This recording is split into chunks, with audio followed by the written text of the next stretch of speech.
আবৃত্তি করছি স্বাধীনতার লাল সূর্য। লিখেছেন আমিরুল ইসলাম। এসেছি আমি বলতে আমার বৃদ্ধা মায়ের কথা। অনেক কষ্ট দিয়েছি মাকে, তাই তো পেয়েছে ব্যথা। জন্ম দিয়ে বুকের মাঝে রেখেছিলে মোরে, পালিয়ে দিতে মর্যাদা মাকে, বুঝবো কেমন করে? আমরা তোমার দামাল ছেলে, সাহস নিয়ে বুকে শত্রু সেনার মোকাবেলা করে সামনে যাই রুখে। কষ্ট দিয়েছি মাগো তোমার আমরা অনেক বেশি, চোখের নিচে কালিমা তোমার আমরা দিয়েছি পিষি। মুছে দেব লজ্জা তোমার যন্ত্রণার অবসান করে, জন্ম নেওয়া সন্ত্রাস চাঁদাবাজ থাকবে না তোমার পরে। শক্ত হাতে রুখে দাঁড়াবো মাগো একাত্তরের চেতনায়, ধুকে ধুকে দেব না মরিতে তোমার স্মৃতির বেদনায়।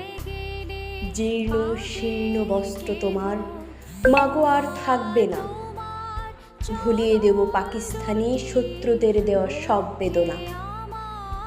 মুছে দিতে পারবো না হয়তো মাগো তোমার কলঙ্ক, মর্যাদার আসনে বসাতে মাগো গড়ব তোমার পালঙ্ক। চুষে চুষে নিষ্পেষিত করে সর্বশান্ত করলো তোমারে মাগো, তারাই তো আজ কলঙ্কিত হয়েছে বিশ্ব দরবারে। টিক্কা খান ভুট্টো আর সকল হায়না, আজ তারা বুঝেছে সবই, তাই ধরেছে বায়না। লক্ষ প্রাণের তাজা রক্তে রাজপথ রয়েছে ভিজে, মনের কোঠরে পারেনি কো সেই স্মৃতি শান্ত রাখতে নিজে। আজকে মোরা স্বাধীনতার লাল সূর্য পেয়েছে ধরা, লক্ষ বাঙালির বজ্রনাদ সোনার বাংলা গড়া। আজকে এমন সবুজ শ্যামল নদীমাতৃক দেশ, স্মৃতিঘেরা আর টেরাকোটা দেখতে লাগে বেশ।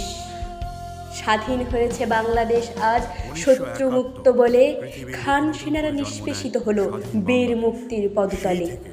৭ই মার্চের হুঙ্কার ছাড়া শেখ মুজিবের বাণী স্মৃতির পাতায় থাকবে আঁকা, স্মরণীয় চিরদিন। আজকের বাংলা তাদের হাতে, যারা করেছে দেশ স্বাধীন, সেদিনের দালাল হলো আড়াল, আজকের ঘোর পরাধীন।